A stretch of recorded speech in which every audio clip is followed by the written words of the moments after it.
So it's kind of a mind map. So this is time in years, and these are various events.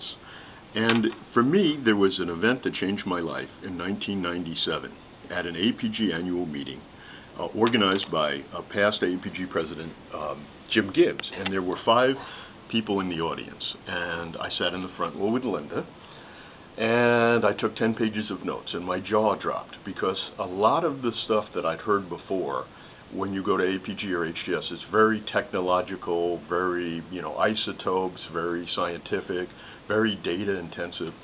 But what happened in this program, there were 5 discoverers, and I got to know all of them. After I met them here, they became important in my life. And the discoverers told how they use science, how they use business, how they assembled teams, how they made incredible discoveries, and how they overcame a lot of scientific, business challenges, professional challenges. I mean, the personal story was so interesting to me. I'd never heard anything like it in AAPG. I thought this was what I really wanted to hear about, because I want heroes, I want mentors.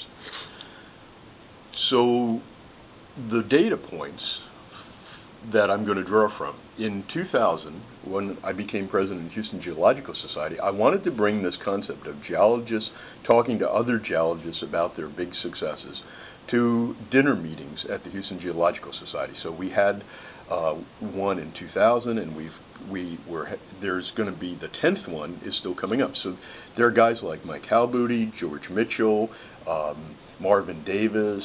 When we saw how much fun people were having listening to discoverers telling stories, we didn't know anyone was going to show up at the first one, because it was a little softer than just the typical hard science. This was more about professional stories. The audience was packed. The first HGS Legends had 550 people, which is pretty good for an evening dinner, even in Houston. So we knew that there was a really great interest in the subject matter. So we brought it in 2008 to the AAPG annual meetings, and I started organizing, with the help of some friends, meetings at the annual meeting where we had the Wildcatters talking. So the first thing I did is I called up my friends, like Marlon Downey, and then pretty soon it became clear I needed to get some new friends, because, the appetite for the programs. So I got Ed Dolly and Paul Weimer and some guys from Denver to help. And then we started taking them to annual conventions. So the slope is increasing. And so recently we've done one-day forums with the AAPG DPA, which is the Division of Professional Affairs, where they're all day about discoveries.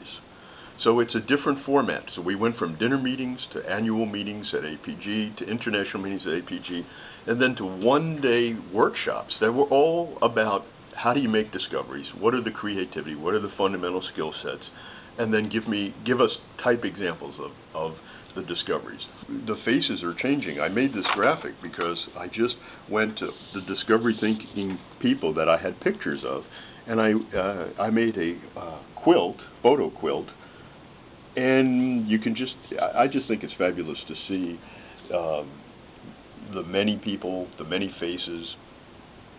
These are all people who have done exploration, who have made significant discoveries, and then, more importantly, who have come to tell us about it.